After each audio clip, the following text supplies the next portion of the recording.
ভারত পাকিস্তান সীমান্তে চলমান উত্তেজনার ছায়া বাংলাদেশ ভারত সীমান্তেও পড়তে শুরু করেছে। এমন অবস্থার মধ্যে 10 মে শনিবার পশ্চিমবঙ্গের একাধিক স্থানে গ্রেফতার হয়েছেন অন্তত 20 জন বাংলাদেশি।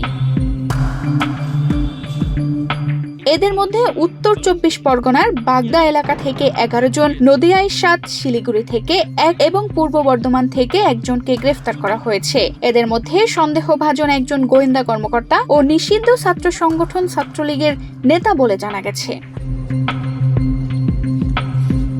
10 মে শনিবার সকালে উত্তর 24 পরগনার বাগদা থানার অন্তর্গত পুরদহ ও চ্যাংরা বটতলা এলাকায় টহলদারি করার সময় 11 জনকে গ্রেফতার করে বাগদা থানার পুলিশ। এদের মধ্যে 3 জন নারী, 2 জন পুরুষ এবং 6 জন শিশু রয়েছে।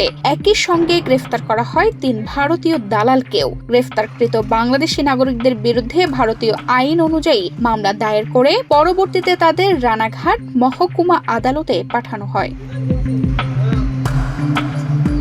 আটকদের জিজ্ঞাসাবাদ করে পুলিশ জানতে পারে তারা সকলে বাংলাদেশের বাসিন্দা। গত কয়েক বছর ধরে গুজরাটে কাজ করত।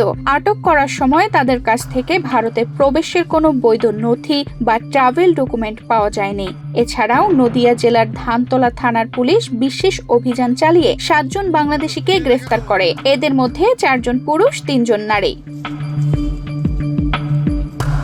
পুলিশ সূত্রে জানা যায়, শুক্রবার রাতে ধানতলা থানার অন্তর্গত দত্তপুলিয়া এলাকায় ওই বাংলাদেশিরা এলোমেলোভাবে ঘোরাঘুরি করছিলেন। পুলিশ গোপন সূত্রে খবর পেয়ে ঘটনাস্থলে হানা দেয়, এরপর তাদের আটক করে। প্রাথমিক জিজ্ঞাসাবাদে পুলিশ জানতে পারে ওই বাংলাদেশিরা কয়েক মাস আগে ভারতীয় দালালদের সহযোগিতায় ভারতে প্রবেশ করেছিলেন। এরপর কর্মসূত্রে চলে যায় ভারতের বিভিন্ন রাজ্যে। তানজিদা রহমান, ইনায়া, বাংলাদেশ প্রতিদিন।